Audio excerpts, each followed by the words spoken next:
Hello and welcome guys, मेरा नाम है राकेश कुमार और आप देख रहे हो आपके अपने YouTube channel Rakesh sir classes official पे। और आज बात कर रहे हैं chapter number oscillation and wave के बारे में। तो आज इसका इंट्रोडक्शन चैप्टर देख लेते हैं कि क्या है। तो देखते हैं, लिखा है a motion which repeat itself over and over again after a regular interval of time is called periodic motion।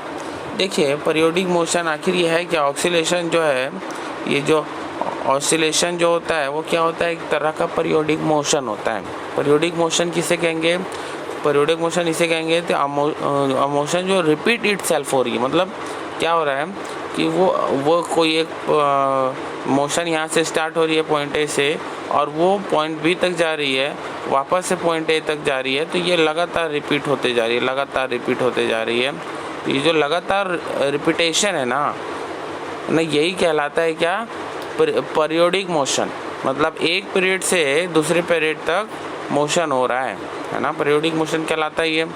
Oscillation और vibration motion is that motion is which a body move to and fro और back and forth repeatedly about a fixed point in a definite interval of time। मतलब क्या कह रहा है? मतलब ये कह रहा है कि ऑसिलेटरी और वाइब्रेटरी, मतलब ऑसिलेटरी और वाइब्रेटरी जो मोशन होता है ना, वाइब्रेटरी मतलब जो वाइब्रेट होता है ना, वाइब्रेटरी मोशन जो होता है, is that motion is in which a body move to.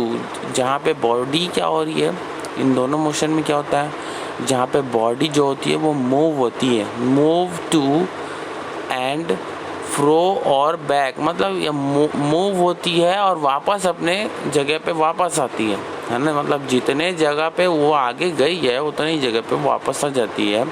And fourth repeatedly about a fixed point in a definite interval of time. मतलब कह रहा है कि क्या करता है कि मान के चलो यहाँ पे कोई पेंडुलम वाला इसका बेस्ट एग्जांपल है, जो अपने ही एक मतलब डिस्प्लेसमेंट दे के अगर हम छोड़ देते हैं तो वो क्या करता है, अपने ही पाथ पे क्या करता है, रिपीट करेगा, वापस से आएगा अपने मिड पॉइंट पे, फिर जाएगा, फिर वापस आएगा मिड पॉइंट पे। तो ये ऐसा ओवरऑल 4 बार ये क्या करता है, मोशन करता है। कैसे? जैसे कि ये मिड पॉइंट है, यहाँ से एक बार इधर गया, फिर दोबारा फिर इधर आया, वैसे ही एक बार फिर इधर जाएगा और देन फिर वापस आएगा। तो टोटल 4 बार होता है रिपीटेशन, है ना। ऑसिलेशन में क्या होता है, 4 बार जो होता है वो रिपीटेशन होता है। अब देखो आगे क्या बोल रहा है, एक टाइम पीरियड इंटरवल रहेगा। मतलब टाइम पीरियड इंटरवल मतलब होता क्या है कि एक पर्टिकुलर टाइम में, है ना। ऐसा नहीं है कि कभी जल्दी हो जा रहा है, कभी लेट से हो रहा है, बिल्कुल नहीं ऐसा। एक पर्टिकुलर टाइम होगा इसके लिए, ठीक है। आगे देखेंगे, simple harmonic motion is a specific type of oscillatory motion in which, देखो सिंपल हार्मोनिक मोशन जो होता है ना, वो एक प्रकार का क्या है, वो एक प्रकार का ऑसिलेटरी टाइप का ही मोशन है। सिंपल हार्मोनिक मोशन जो है वो ऑसिलेटरी टाइप का ही मोशन है। आइए देखते हैं कैसे।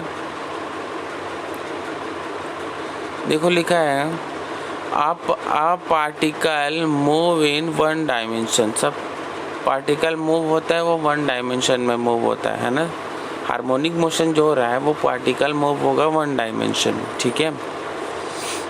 दूसरा, पार्टिकल मूव, यहाँ पे याद रखने वाली बात यह है कि पार्टिकल जो है, पार्टिकल वो मूव हो रहा है ना, particle move to and fro about a fixed mean position. क्या मैंने, उनका एक फिक्स्ड मीन पोजीशन होता है, जो मीन पोजीशन जो बीच में होता है, उसके बाद ये ऊपर जाएंगे और देन फिर नीचे आएंगे, फिर इधर ऊपर जाएंगे और देन फिर नीचे आएंगे। तो इनका मीन पोजीशन जो होता है वो फिक्स्ड होता है, करेक्ट है। उसके बाद क्या बोल रहा है, net force of the particle is always directed toward means position. मतलब क्या कह रहा है, एक चीज़ बताइए, जब कोई पेंडुलम आपने रखा है, वो पेंडुलम क्या हो रहा है, लगातार क्या हो रहा है, मोशन पे है पेंडुलम, तो उसका जो नेट फोर्स अगर होगा तो वो कहाँ पे होगा बताइए भला। उसका जो नेट फोर्स होगा ना, वो जाहिर सी बात है कि उसके सेंटर पे होगा, जो उसका मीन पॉइंट है उस पे होगा, मीन पोजीशन है उस पे होगा। करेक्ट है ना। अब उसके बाद आगे है, magnitude of net force is always proportional to the displacement. अब देखिए, जो नेट फोर्स, मतलब जो नेट फोर्स था, अगर नेट फोर्स की बात करूं तो ये हमारा क्या है, मेन पॉइंट है, और ये हमारा नेट पॉइंट हो, नेट फोर्स हो जाएगा। यहाँ पे नेट पॉइंट है ये नेट फोर्स का, है ना। और कह रहा है क्या, magnitude of net force is always proportional to its displacement. मतलब क्या बोल रहा है कि इसका जो मैग्नीट्यूड है, ये इसके जो डिस्प्लेसमेंट से, इसका जो इतना आपने स्टार्टिंग में जो अपने डिस्प्लेसमेंट दिया था, ये दोनों आपस में क्या होते हैं, ये दोनों आपस में होते हैं प्रोपोर्शनल। ठीक है। अब एक चीज़ यहाँ भी याद रखना है आपको कि आप मीन पॉइंट जो था, वहाँ से आपने सबसे पहले आपने डिस्प्लेसमेंट दिया था डिस्प्लेसमेंट, सबसे पहला डिस्प्लेसमेंट तो आप ही दोगे। उसके बाद ये फिर क्या करेगा, अपने पाथ पे रिपीट होगा, फिर इधर जाएगा नेक्स्ट डायरेक्शन में, फिर वापस से उसको रिपीट करेगा। तो ये तो कंटिन्यूसली चलेगा ना। लेकिन पहला जो डिस्प्लेसमेंट है वो तो आपने दिया है। ठीक है, क्लियर है यहाँ तक। आगे चलते हैं। तो देखिए, मैग्नीट्यूड के बारे में जो हमने बात किया वो क्या है, फोर्स टोटल होता है F is equal to, F जो है नेट फोर्स है आपका, है ना, नेट फोर्स है, इज इक्वल टू क्या हो गया। अब देखिए, आपने डिस्प्लेसमेंट लिया था x, है ना, और इसमें एक कांस्टेंट डाल दोगे तो हो जाएगा k, तो ये हो जाएगा kx, और ये हो जाएगा नेगेटिव, इसका मतलब जो डायरेक्शन होगा वो नेगेटिव होगा। तो अब देखिए, क्योंकि मैंने क्यों कहा, क्योंकि जो x का डायरेक्शन वो नेगेटिव होगा, फोर्स आपने लगाया है। सपोज करिए, अगर मीन पॉइंट्स की बात करूं मैं, तो आपने फोर्स जो लगाया है वो इस डायरेक्शन में अपने फोर्स लगा लिया। ठीक है, इस डायरेक्शन में आपने डिस्प्लेस कर दिया, इस डायरेक्शन में आपने डिस्प्लेस कर दिया, किसको, उस पेंडुलम को आपने डिस्प्लेस कर दिया। तो डिस्प्लेस जिस डायरेक्शन में किया है, क्या उसी डायरेक्शन में फोर्स लग रहा है क्या? जी नहीं, फोर्स लगेगा कब, आपने डिस्प्लेसमेंट किया है इस डायरेक्शन में, तो आपका फोर्स लगेगा इसके अपोजिट डायरेक्शन में। फोर्स लग रहा है कहाँ, अपोजिट डायरेक्शन में। मतलब कहने का मतलब क्या हो रहा है, मतलब ये हो रहा है कि आप एक जो होगा, या तो फोर्स को नेगेटिव कर लो, या तो डायरेक्शन जो आपने डिस्प्लेसमेंट दिया उसको नेगेटिव कर लो। तो जनरली फोर्स को नेगेटिव हम नहीं करते हैं, है ना, जनरली हम फोर्स को क्या करते हैं, नेगेटिव नहीं करते हैं, इसीलिए फोर्स को पॉजिटिव रहने दिए, और जो हमने डिस्प्लेसमेंट किया है उसी को ही नेगेटिव कर लिया। तो आई थिंक अब क्लियर हो गया होगा कुछ। ठीक है, अब आगे चलेंगे। इसके बाद आगे है, देखिए, जो हमने अभी किया है F is equal to minus k x, ये जो अभी हमने किया है, अगर मैं बात करूं इसकी, तो देखिए यहाँ पे क्या क्या है, K क्या है, K जो है वो कांस्टेंट है, मैंने पहले ही बताया आपको। K जो है वो क्या है, K जो है वो कांस्टेंट है।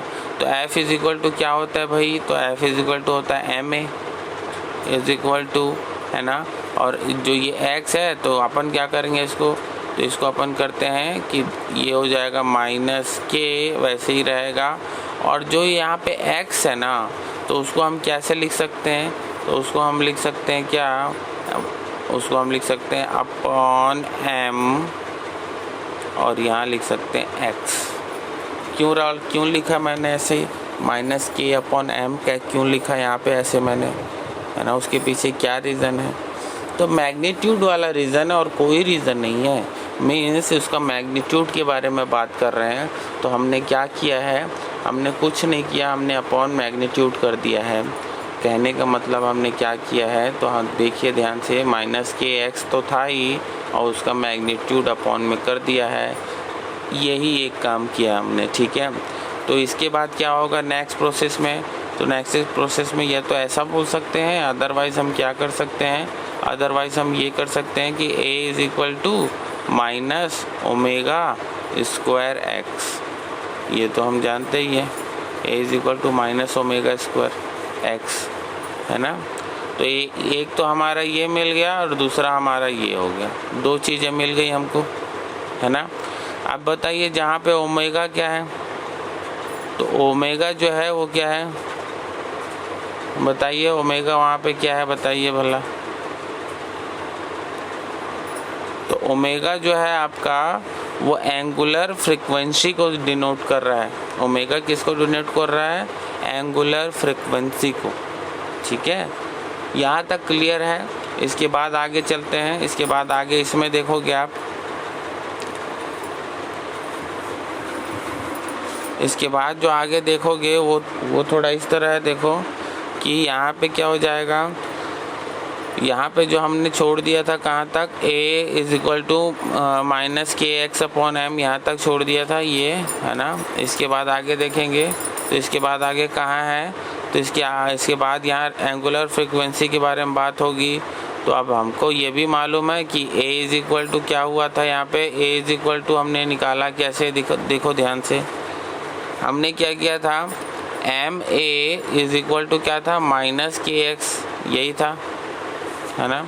अभी क्या हो जाएगा, a यहीं रुक जाएगा और ये क्या हो जाएगा, minus k x upon M आ गया यहीं। तो ये आ गया किसका, m का वैल्यू a का वैल्यू आ गया। अब a का वैल्यू जो एक्सेलरेशन का वैल्यू जो होता है वो हम पहले भी पढ़ चुके हैं कि एक्सेलरेशन इज इक्वल टू क्या होता है, माइनस ओमेगा स्क्वायर एक्स, ये हमने पढ़ चुका है। तो देखिए दोनों का लेफ़्ट साइड इक्वल है, दोनों का लेफ़्ट साइड इक्वल है, मीन्स मैं क्या कर सकता हूँ, मीन्स मैं दोनों को एक दूसरे के इक्वल लिख सकता हूँ, करेक्ट है। और देखिए ये लास्ट वाला ही है ना, लास्ट वाला जो हमारा था उसी को हमने क्या किया, चेंज कर दिया। मैंने कहा था ना अपॉन में मैग्नीट्यूड आ गया है, ठीक है। तो ये इतना ही बात हुआ है। तो आप अभी हम क्या करेंगे, दोनों के लेफ़्ट साइड को इक्वल है तो राइट साइड को भी इक्वल कर देते हैं। तो जब राइट को इक्वल करेंगे तो क्या हो जाएगा, देखिए, तो राइट को इक्वल करेंगे तो ये हो जाएगा minus k x upon m is equal to क्या हो जाएगा, ओमेगा इज इक्वल टू हो जाएगा माइनस ओमेगा स्क्वायर एक्स। दोनों का राइट साइड हमने इक्वल कर दिया, ठीक है, दोनों का राइट साइड हमने इक्वल कर दिया। अब दोनों का राइट साइड जब हमने इक्वल किया तो अब क्या होगा, तो यहाँ पे ध्यान से देखा जाएगा कि अब क्या कर सकते हैं। तो यहाँ पे k तो कांस्टेंट है, देखिए ध्यान से, यहाँ पे k तो कांस्टेंट है, m मैग्नीट्यूड भी कांस्टेंट है, यहाँ पे दोनों ये कांस्टेंट है, मैग्नीट्यूड भी जो रहेगा वही रहेगा ना। तो जो डिस्प्लेसमेंट है वही क्या होगा, उसी का इंटीग्रेशन हो सकता है। तो मैं क्या करूँगा आगे, तो मैं ये कर सकता हूँ, वो भी 2 बार इंटीग्रेशन करना पड़ेगा, उसके पीछे का रीज़न मैं बताऊँगा। तो ये हो जाएगा, देखो dx, देखिए dx upon dt, D upon dt 2 बार करना पड़ेगा भाई हमको। कैसे कर रहे हैं, देखो dx अपॉन dt, देखिए इसका डिफ्रेंशिएशन करा जाता है। तो डिफ्रेंशिएशन क्यों किया जाता है उसके पीछे का रीज़न सुनिए, माइनस के एक्स, है ना, इज इक्वल टू क्या था, इज इक्वल टू था माइनस ओमेगा स्क्वायर एक्स। देखिए इसका डिफ्रेंशिएशन क्यों किया जाता है, जितना भी इसका कांस्टेंट जो वैल्यूज़ है, जो कांस्टेंट नंबर्स है, वो सारे कांस्टेंट नंबर्स क्या हो जाए, हट जाए, और सिर्फ x जो डिस्प्लेसमेंट था उसी का क्या हो जाए, डिफ्रेंशिएशन हो जाए। इस वजह से हम क्या करते हैं, इसका इस वजह से हम इसका क्या करते हैं, डिफरेंशिएशन करते हैं। तो देखिए यही था हमारा। अब हम करते हैं इसको डिफरेंशिएट, तो देखते जाइए कैसे होता है। तो हम करेंगे क्या, जो इसका कांस्टेंट टर्म है उसको बाहर कर दिए, कांस्टेंट टर्म हट गया, कांस्टेंट टर्म 0 हो जाता है डिफरेंशिएट करते हैं तो ये कर दिया d/dt, t के रिस्पेक्ट में मैंने डिफरेंशिएट कर दिया किसका, पूरे का, k, x और m पूरे का डिफरेंशिएट कर दिया है। ठीक है, देखिए कैसे डिफरेंशिएट कर रहा हूँ मैं, इज इक्वल टू, यहाँ पे क्या होगा, तो यहाँ पे डिफरेंशिएट करने की ज़रूरत नहीं है। तो यहाँ पे क्या हो जाएगा कि -ω² x यहाँ एज इट इज़ रहेगा। अब इन सभी का मैंने डिफरेंशिएशन किया है, तो अभी देखेंगे डिफरेंशिएशन किया है तो आगे डिफरेंशिएट कर देंगे। तो यहाँ से क्या हो जाएगा, यहाँ से ध्यान देने वाली बात आपका ये है कि कांस्टेंट टर्म यहाँ से 0 हो जाते हैं। तो ये कांस्टेंट ये हट गया, यहाँ से कांस्टेंट टर्म हट गया।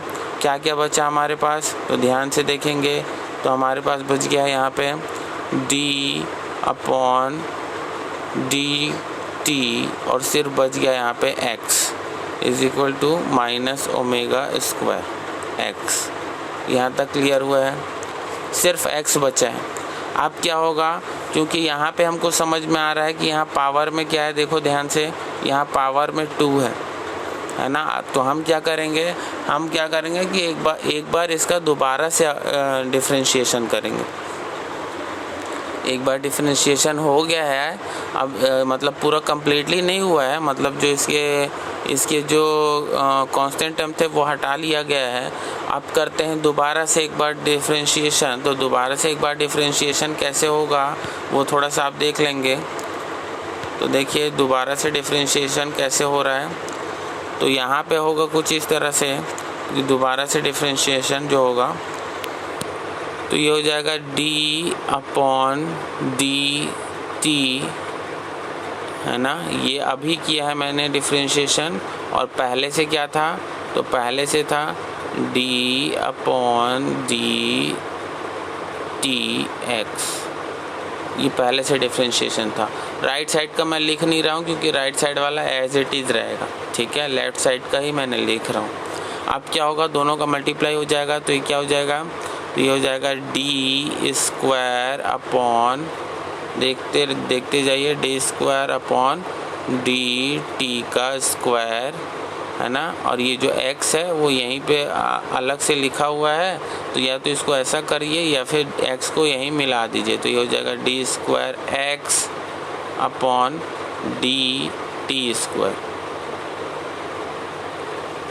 क्या समझ में आया?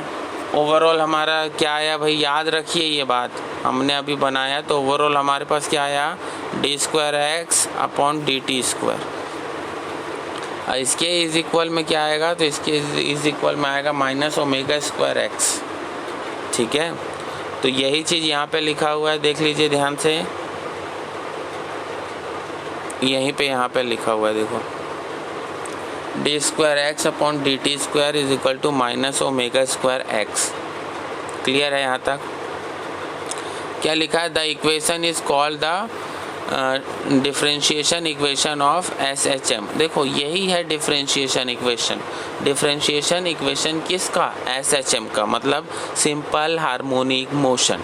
सिंपल हार्मोनिक मोशन का है ये डिफरेंशिएशन वाला इक्वेशन है, करेक्ट है। आगे चलेंगे, the general expression for xt satisfying the above equation. अब देखो जनरल इक्वेशन जो था xt वाला, वो कौन सा इक्वेशन सेटिस्फाई करता है, तो भाई ये वाला इक्वेशन याद रखना है आपको, ये वाला इक्वेशन वो सेटिस्फाई करेगा। कौन, SHM मतलब simple harmonic motion, A sin ωt+φ। ये इक्वेशन बहुत इंपॉर्टेंट है, याद रखना है। xt is equal to A sin ωt+φ। क्या, xt is equal to A sin ωt+φ, correct है। आगे चलेंगे, सम इम्पॉर्टेंट फॉर्म। अब देखो सम इम्पॉर्टेंट टर्म्स देखते हैं अपन, क्या क्या टर्म इम्पॉर्टेंट है। तो पहला तो है एम्पलीट्यूड। तो एम्पलीट्यूड खुद इम्पॉर्टेंट है, देखिए कैसे, the amplitude of periodic executing SHM is maximum displacement on either side of the mean position. क्या बोल रहा है? Mean position A is the amplitude of the particle. A ही होता है एम्पलीट्यूड पार्टिकल का, है ना। तो क्या कह रहा है?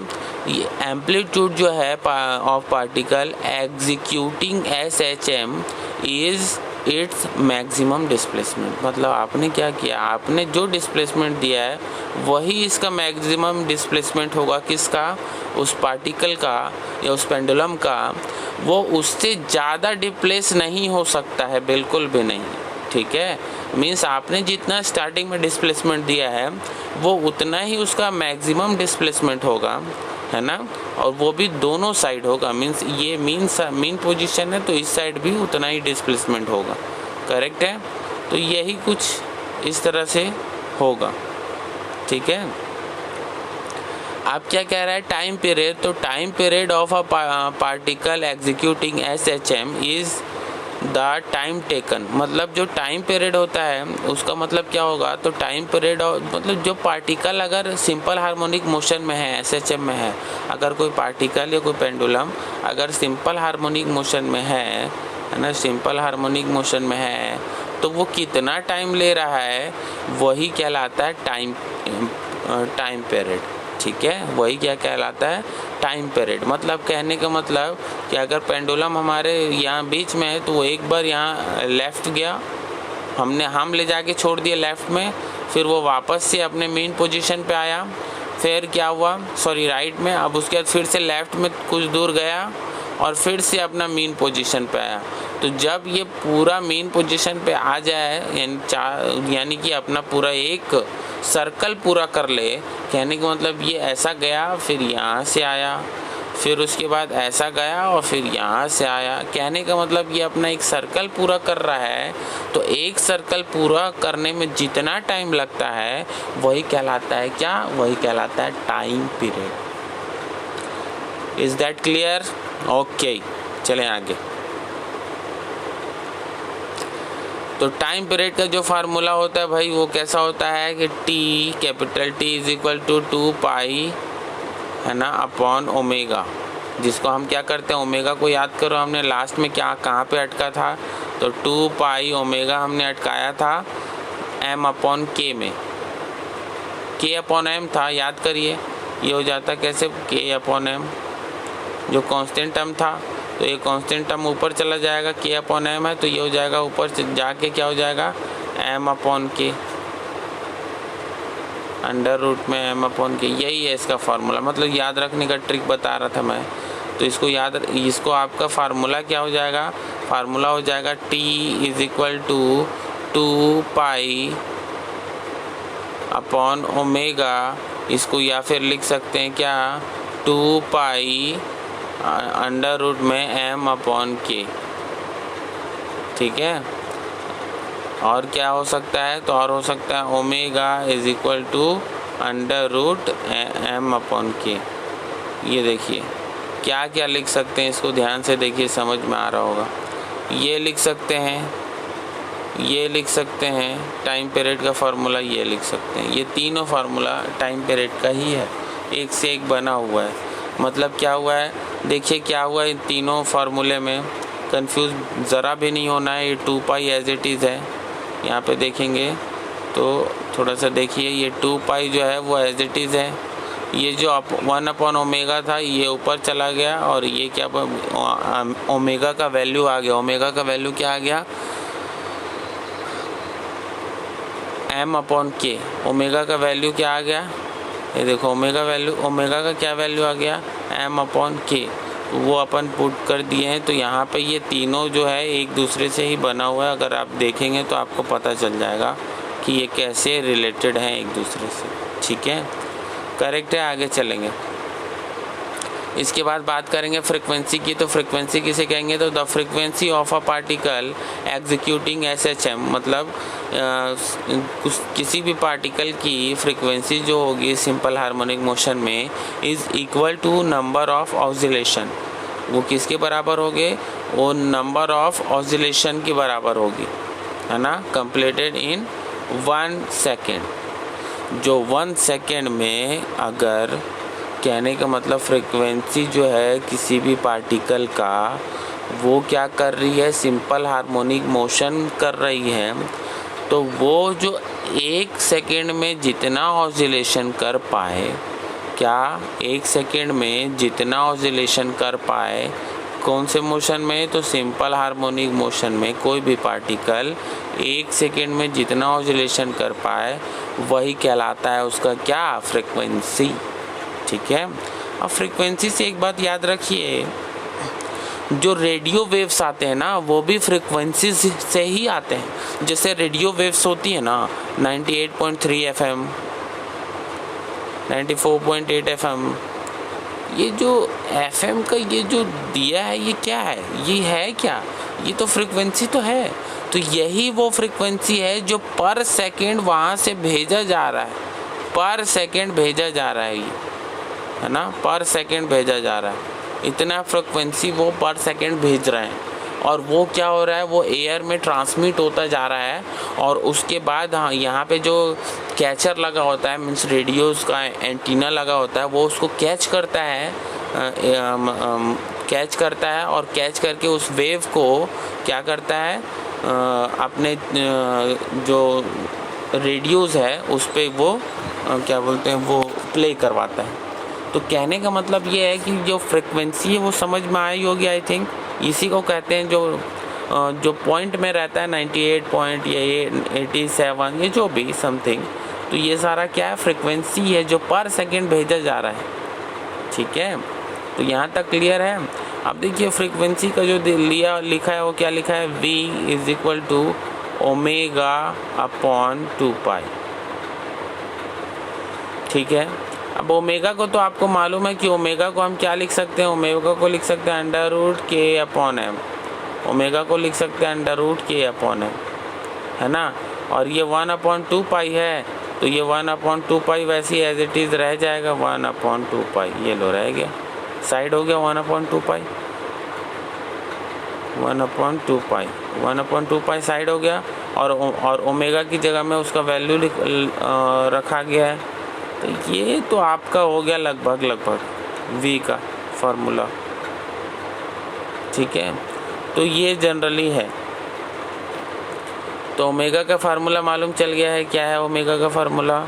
ओमेगा का फार्मूला याद रखना, ओमेगा = होता है √k/m। ये वही कांस्टेंट है जिसको अपन 0 किए थे, याद करो डिफरेंशिएशन करने में। चलिए आगे चलते हैं। इसके बाद लिखा है फेस। फेस किसे कहते हैं, तो the phase of particle executing SHM।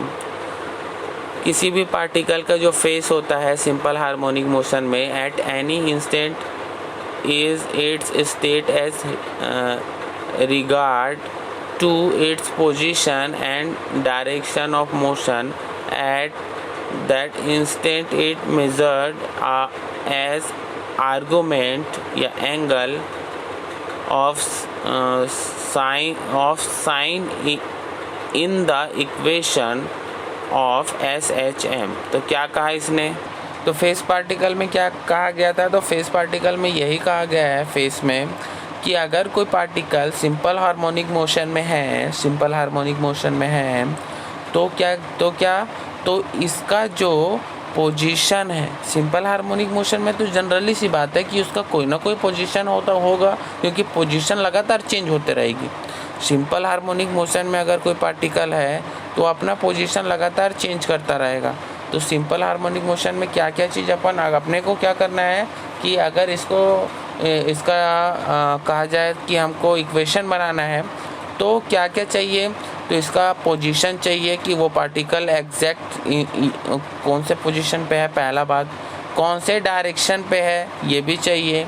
साथ ही साथ में और क्या चाहिए, तो ये कितने अपने मिड पॉइंट से, ये कितने एंगल से ये मुड़ा हुआ है, कितने एंगल से क्या हो रहा है, कितना एंगल बना रहा है, बार बार ये यहाँ देख रहे हैं कितना एंगल बना रहा है, कभी ज़्यादा बनाएगा कभी कम बनाएगा, जब थोड़ा और पास आएगा तो ऐसे एंगल बनाते जा रहा है। मतलब एंगल जितना ही बनाते जा रहा है वो एंगल लगातार चेंज होता जा रहा है। तो ये एंगल को अपन साइन के फॉर्म में लेके, किसके फॉर्म में लेके, साइन के फॉर्म में लेके अपन क्या करेंगे, इसका एक इक्वेशन बनाएंगे, किसका, सिंपल हार्मोनिक मोशन का। समझ में आया है? मतलब इसका जो भी एंगल आएगा सिंपल हार्मोनिक मोशन का, उसके साइन के फॉर्म में लेना है, पहली बात है ना। तो अगर बात करूं तो इसकी फेस के इक्वल टू क्या हो जाएगा, तो यहाँ पे हो जाएगा फेस इक्वल टू, यहाँ पे क्या हो जाएगा, देखिए phase is equal to omega t plus five. ये लेते हैं क्या, एक स्टैंडर्ड इसका एंगल है, क्या क्या है, ओमेगा टी प्लस फाइव, ये इसका स्टैंडर्ड क्या है, एंगल है। याद रखना इसके पहले साइन लग जाता है और कुछ नहीं होता, तो ये साइन ए हो जाएगा, तो ये टोटल इसका क्या है, ये थीटा की वैल्यू है टोटल, है ना। तो ये आपका थीटा की वैल्यू है, तो ये सिर्फ और सिर्फ क्या है, थीटा की वैल्यू, मतलब समझ आ रहा है, ओमेगा टी प्लस फाइव, ये थीटा की वैल्यू, इसका मतलब है कि ये एंगल दिया हुआ है, एंगल मान लिए, क्या है angle, omega t plus five, यही है एंगल, ठीक है। तो यहाँ पे देखेंगे तो टी कहाँ है, तो टी यहाँ पे 0 होगा भाई, ओमेगा टी प्लस फाइव। अगर मैं इनिशियल पॉइंट की बात करूँ, समझ आ रहा है, इनिशियल पॉइंट, इनिशियल मतलब स्टार्टिंग पॉइंट, तो वहाँ पे टी कहाँ कितना रहेगा, तो 0 रहेगा। तो टी 0 रहेगा तो फेस का वैल्यू अगर बात करूँ, फेस की वैल्यू बात करूँ, तो फेस की वैल्यू क्या बन जाएगी, 5 बन जाएगी, ओनली 5 बन जाएगा। बनेगा कि नहीं बनेगा देख लीजिए थोड़ा। अगर यहाँ टी की वैल्यू 0 हो गई, यहाँ अगर टाइम पीरियड यहाँ 0 हो गया, तो ये पूरा 0 हो जाएगा, सिर्फ क्या बचेगा, सिर्फ 5 बचेगा। तो फेस की वैल्यू किसके बराबर हो जाएगी, तो 5 के बराबर हो जाएगी भाई। जहाँ टाइम 0 हुआ, वहाँ फेस की वैल्यू किसके बराबर हो जाएगी, तो फेस की वैल्यू बराबर हो जाएगी 5 के, ठीक है। आगे चलेंगे, तो जहाँ फेस की वैल्यू 5 के बराबर हो जाएगी उसको क्या कहते हैं, तो यहाँ पे 5 जो होता है वो कांस्टेंट होता है, तो 5 is called initial face of the particle. देखिए लिखा है 5 is called initial face of the particle और फेस कांस्टेंट, ठीक है। अब देखो जब t 0 हो जाएगा तो भाई फेस भी कांस्टेंट ही हो जाएगा, उसकी वैल्यू 5 हो जाएगी फेस की वैल्यू, ठीक है। तो यहाँ तक समझ में आया। अब कुछ रिलेशंस वगैरह हैं, ये हम करेंगे नेक्स्ट वीडियो में। तब तक के लिए बाय बाय, अपना ख्याल रखिए, लगातार पढ़ते रहिए। चलिए, थैंक यू।